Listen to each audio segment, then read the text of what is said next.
Et aujourd'hui, avec Guillaume, on va regarder comment s'enrichir avec l'immobilier locatif en achetant une passoire thermique. Et oui, vous l'avez vu, l'année 2023 fut terrible pour les investisseurs avec des règles de plus en plus contraignantes. Puis 2024 a mal commencé avec la règle concernant la fiscalité des Airbnb et la fameuse nouvelle loi de finances. Et enfin, pour sauver les meubles, en ce début février, le gouvernement a annoncé plusieurs mesures. Et oui, ces mesures concernent les passoires thermiques et uniquement les passoires thermiques.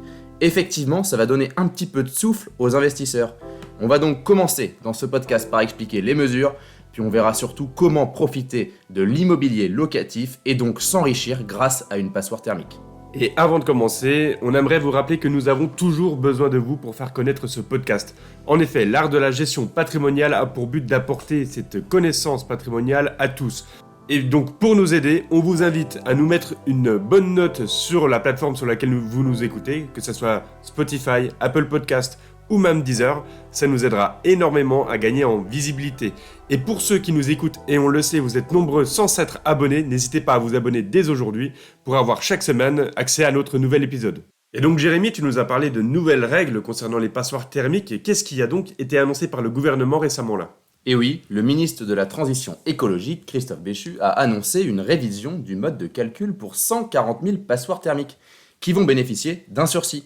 Effectivement, vous vous rappelez tous, les DPE G et F étaient dans le viseur du gouvernement et sont toujours dans le viseur du gouvernement, avec des interdictions à la location en 2025 pour les DPE G et en 2028 pour les DPE F. Et le gouvernement a changé la donne. Et oui, il va permettre plutôt, aux passoires thermiques de moins de 40 mètres carrés, donc aux logements de moins de 40 mètres carrés, d'avoir un souffle. Et comment va se faire ce souffle ? Tout simplement parce qu'il va y avoir une majoration des DPE et donc une amélioration de la note pour ces surfaces. Et c'est important de comprendre que ça ne concerne que les logements qui font moins de 40 mètres carrés.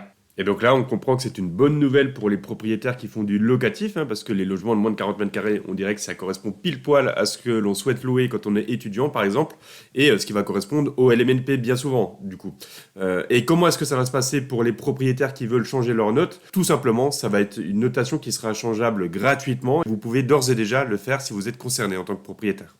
Bon allez, sachez aussi que c'est pour l'instant un sursis de 3 ans. Moi j'ai bien l'impression que ce sursis de 3 ans pourrait être un peu plus long. Mais bref, ça on le verra dans 3 ans du coup, Guillaume. Exactement. Et une autre mesure qui va changer la donne, il sera désormais possible de substituer le DPE individuel d'un appartement à celui de l'ensemble de l'immeuble. Si un logement est étiqueté G, il pourra désormais remonter sa note si le bâtiment est mieux classé. Imaginons, prenons un exemple concret, vous avez un DPE G pour votre appartement et le DPE de l'immeuble est D. Eh bien vous allez pouvoir dire que votre logement est DPE D. Ça aussi, c'est quand même incroyable. Aujourd'hui, on va surtout parler de comment profiter de l'investissement locatif dans une passoire thermique en tant qu'investisseur, parce que ce que vous voulez tous, c'est savoir comment vous enrichir par l'immobilier locatif.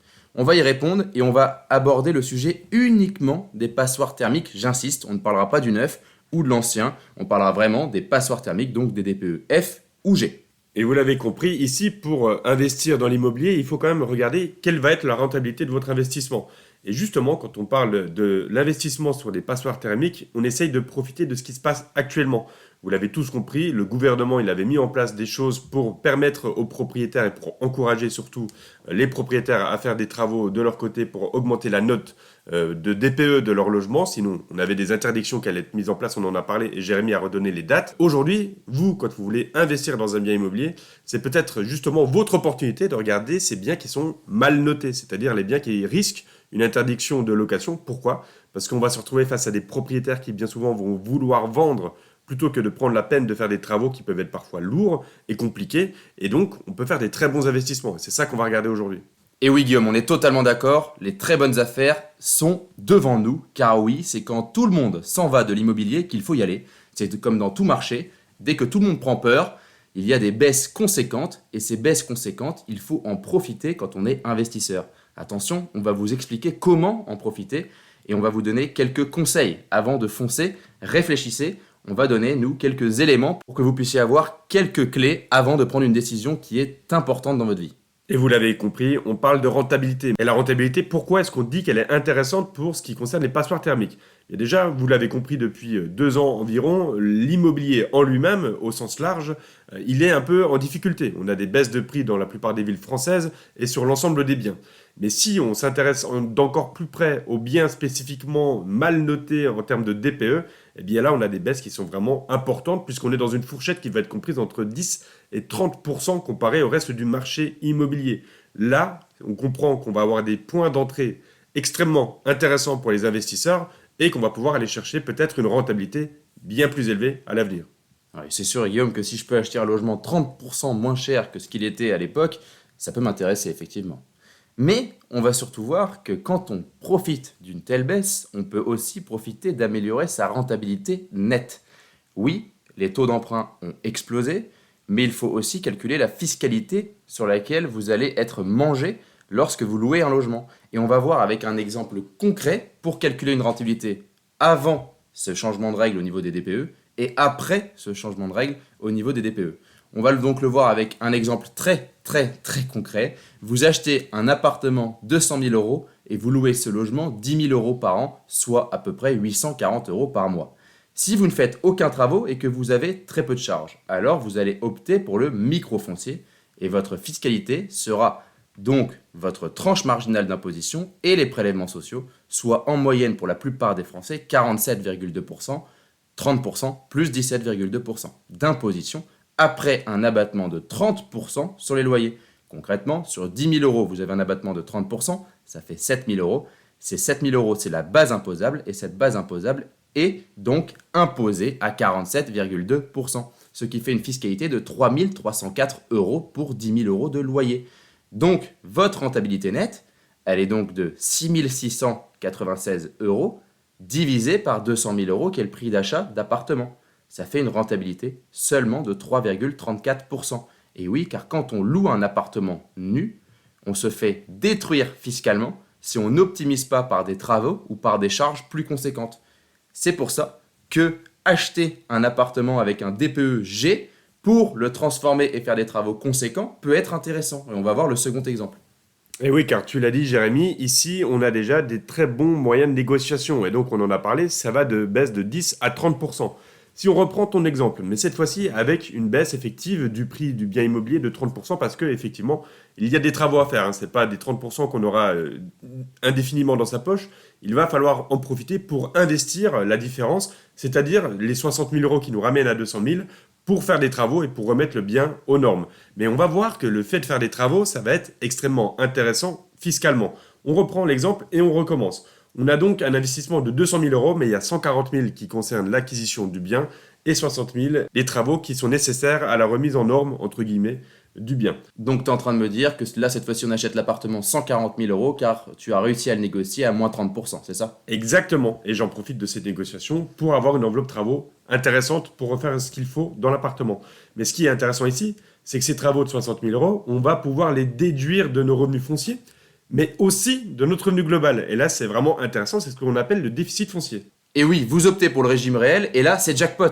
Car oui, vous avez 10 000 euros de loyer toujours par an, et vous avez fait 60 000 euros de travaux, comme vient de dire Guillaume. Ça veut donc dire 10 000 moins 60 000, ça vous fait moins 50 000. Attention, on ne peut pas déduire jusqu'à 50 000 euros sur son revenu global, mais on peut déduire jusqu'à 10 700 euros. Ça veut donc dire qu'il restera encore 39 300 d'enveloppe à déduire pour les 10 prochaines années. Mais pour cette année, vous allez donc déduire jusqu'à 10 700 euros sur votre revenu global. Cette fois-ci, la première année, vous réduisez votre impôt global de 3 000 euros, ce qui fait une rentabilité nette de 13 000 euros, car vous avez 10 000 euros de loyer et 3 000 euros de remboursement d'impôt grâce à la déductibilité des 10 700 euros. C'est même un peu plus que 13 000 euros. Ça fait donc une rentabilité nette de 6,5% cette fois-ci. C'est une rentabilité qui est 2 fois plus élevée que dans l'exemple précédent, pour le même montant investi, je le rappelle, 200 000 euros. C'est juste que dans un cas, vous investissez 200 000 euros dans le prix de l'appartement, dans l'autre, vous achetez à 140 000 euros et vous faites 60 000 euros de travaux. Et en plus de ça, c'est pas terminé, Jérémy, puisqu'on n'a pas utilisé la totalité des travaux, et il reste donc une enveloppe de 39 300 euros qui pourront être déduites les années suivantes pendant 10 ans maximum. On l'a compris ici, on a vraiment optimisé la rentabilité de notre opération immobilière, et le fait d'avoir fait des travaux est très intéressant. Mais bon, la chose à comprendre, c'est qu'on ne peut pas tout le temps avoir une bonne opération. Et il faut faire très attention quand on va sélectionner le bien sur lequel on veut investir, que les travaux déjà soient intéressants à réaliser en termes de diagnostic de performance énergétique, c'est-à-dire que les travaux que vous allez engager, il faut vraiment qu'ils vous permettent de passer d'une mauvaise note à une meilleure note et donc de sortir du terme de passoire énergétique qui sont les lettres G et F. Et ça vous permettra d'avoir une belle opération. Autrement, attention, ça peut aussi se transformer malheureusement en gouffre financier. Et oui, notre conseil avec Guillaume, c'est de faire évaluer les travaux par un professionnel, sauf si vous êtes vous-même professionnel. Et à ce moment-là, si vous êtes vous-même professionnel et que vous n'êtes toujours pas lancé là-dedans, je ne comprends pas pourquoi. Mais en tout cas, si vous n'êtes pas professionnel des travaux, faites évaluer ces travaux et estimez le potentiel d'augmentation de la lettre. Car oui, effectivement, si vous passez de G à F, attention, vous aurez un sursis seulement de 3 ans supplémentaires, car vous savez, l'interdiction est de 2025 pour les DPE-G et de 2028 pour les DPE-F. Attention, il faut vraiment être sûr qu'on va réussir à améliorer cette lettre de G ou de F à minimum D, car il n'y a pas de problème d'interdiction pour les DPE-D. Donc oui, comme l'a dit Guillaume, votre opération miracle qu'on vient de présenter peut aussi se transformer en enfer si vous n'arrivez pas à transformer cette lettre. Car si vous n'y arrivez pas et que vous avez 60 000 euros de travaux, oui, fiscalement, ça va être intéressant, mais vous ne pourrez plus louer. Alors autant vous dire que votre fiscalité, vous n'en aurez pas, car vous ne pouvez pas louer. Donc c'est très, très, très important de vous faire accompagner par un professionnel pour faire estimer ces travaux. Et enfin, pour continuer dans l'optimisation entre guillemets fiscale de votre investissement immobilier, on vous rappelle aussi un conseil très important quand on veut investir dans l'immobilier, il faut utiliser l'effet de levier de la dette.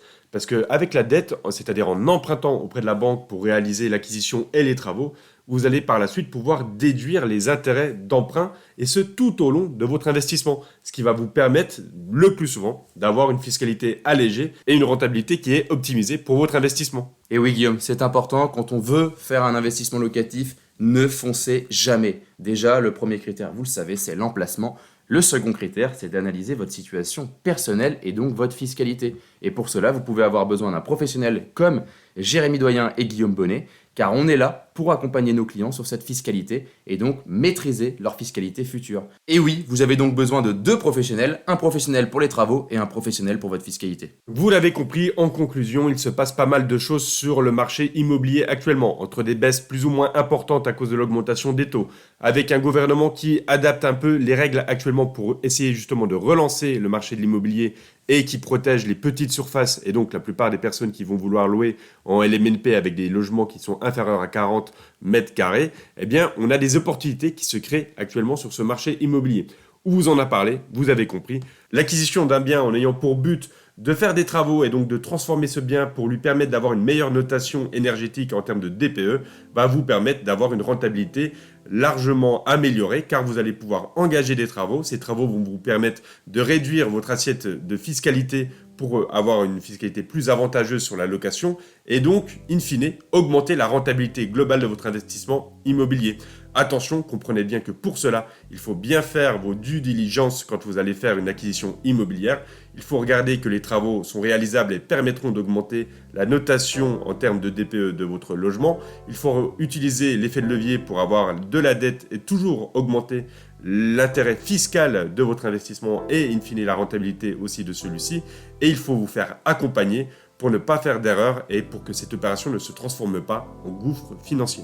Et si vous avez apprécié notre podcast, je le rappelle, on a besoin de vous pour continuer à créer ce contenu de qualité. Alors n'hésitez pas à nous mettre la note de 5 étoiles sur la plateforme de votre choix. Et pour aller plus loin, allez écouter notre podcast numéro 10, comment diminuer la fiscalité de votre investissement locatif. Si vous souhaitez prolonger la discussion, alors vous pouvez directement prendre contact avec nous sur notre site bonnetdoyenconseil.com. C'était Guillaume Bonnet et Jérémy Doyen et nous vous remercions pour votre écoute. À bientôt pour un nouvel épisode.